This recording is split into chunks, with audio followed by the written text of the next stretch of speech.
Receiver का remote का sir remote cell कर रहे हैं टीवी LCD के। सर मुख्तलिफ रेट होते हैं, कोई 200 दे देता है, कोई 250 दे देता है, कोई 300 भी दे देता है। हाँ जी 10-12 रिमोट विक जाते हैं। किसी जो 50 बच गया, किसी जो 100 बच गया, 500-600-700 रुपये बना लेने शाम तक। सर बहुत मुश्किल गुजारा होता है, 500-700 रुपये कमाना ले गए हैं। मजदूर आदमी है, मिस्त्रियाँ मगर चले जाओ एक दिन मजदूरी लभदी, 4-4 दिन मजदूरी नहीं लभदी। चुंगी अंबर सिंधु तो रहने वाला मैं तो जनाब बहुत औखा गुजारा करीदा है। बच्चों की रोटी नहीं पूरी होंदी, किसी टाइम पैसे होंगे ने, किसी टाइम नहीं भी होंगे। बच्चों को एक टाइम 100-50 रुपया दे के आईदा घर खर्चा, लेकिन किसी टाइम वो भी नहीं दिता जाता। शाम तक फेरी करनी है, शाम को रोल डोब से 700 रुपया 800 रुपया कमाना है, कमा के शाम को घर जाना तो हांडी मस्से पकनी है जी। मकान सर किराए का है, 2 बच्चे ने, एक बेगम है, 3 जी कमान खाने वाले ने, एक कमान वाला तो गुजारा नहीं होंदा, बहुत मुश्किल।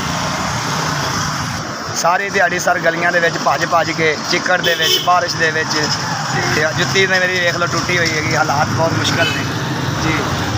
गुजारा बड़ा औखा होंदा है। अज महीना हो गया जुत्ती लैन के चक्करा च कुछ चप्पल चुप्पल ले लवां पर वो भी नहीं ले जाती। शाम को जाना तो खर्चे ज़्यादा ने, महंगाई बहुत ज़्यादा, की करिए हम दसो।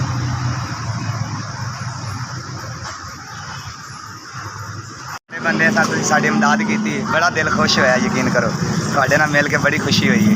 मैं जनाब बहुत शुक्रगुजार इन्हां दा, इन्हां ने मेरी इमदाद की। माड़ा बंदा सा, 5000 रुपया मैंने उन्होंने दिता है। एक टाइम मेरे बड़ी जरूरत आएगी, बच्चों के कपड़े भी आ जाएंगे, जुत्ती भी ले लाँगे 1-2 बारी उन्होंने। बहुत शुक्रगुजार इन्हां दा, अल्लाह पाक इन्हां नूं तंदुरुस्ती देवे, बहुत बहुत ज़्यादा अल्लाह पाक इन्हां नूं दे।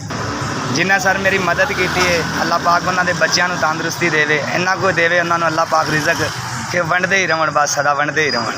अल्लाह पाक उन्होंने होर ज़्यादा देवे। बहुत बहुत शुक्रिया सर। SVS उन्होंने सर मेरे ते भला किया, अल्लाह पाक उन्होंने बहुत बहुत मेहरबानी, बहुत शुक्रिया सर।